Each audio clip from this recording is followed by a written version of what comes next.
ఇల్లు లేని పేదలకు తెలంగాణ ప్రభుత్వం త్వరలో తీపి కబురు అందించనుంది. ఇందిరమ్మ ఇళ్ల పథకం అమలుకు అవసరమైన విధి విధానాలను ప్రకటించనుంది. ఈ మేరకు మార్గదర్శకాలు విధి విధానాలను వారం 10 రోజుల్లో ఖరారు చేయనున్నట్లు తెలిసింది. ఆ దిశగా అధికారులు కసరత్తు చేస్తున్నారు. ఈ పథకాన్ని కేంద్రం అందించే ప్రధానమంత్రి ఆవాస్ యోజన పథకానికి అనుసంధానించాలని ప్రభుత్వం నిర్ణయించింది.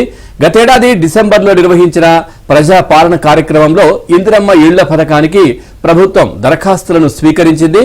వాటిలో ఇంటి కోసం వచ్చిన దరఖాస్తులు దాదాపు 82 లక్షలు, అర్బన్ పరిధిలో 23.5 లక్షలు, రూరల్లో 58.5 లక్షల దరఖాస్తులు వచ్చినట్లు సమాచారం.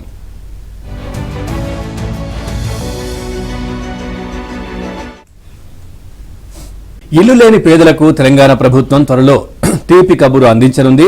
ఇందిరమ్మ ఇళ్ల పథకం అమలుకు అవసరమైన విధి విధానాలను ప్రకటించనుంది.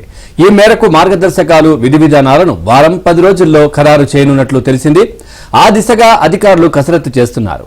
ఈ పథకాన్ని కేంద్రం అందించే ప్రధానమంత్రి ఆవాస్ యోజన పథకానికి అనుసంధానించాలని ప్రభుత్వం నిర్ణయించింది. గతేడాది డిసెంబర్లో నిర్వహించిన ప్రజా పాలన కార్యక్రమంలో ఇందిరమ్మ ఇళ్ల పథకానికి ప్రభుత్వం దరఖాస్తులను స్వీకరించింది. వాటిలో ఇంటి కోసం వచ్చిన దరఖాస్తులు దాదాపు 82 లక్షలు, అర్బన్ పరిధిలో 23.5 లక్షలు, రూరల్లో 58.5 లక్షల దరఖాస్తులు వచ్చినట్లు సమాచారం.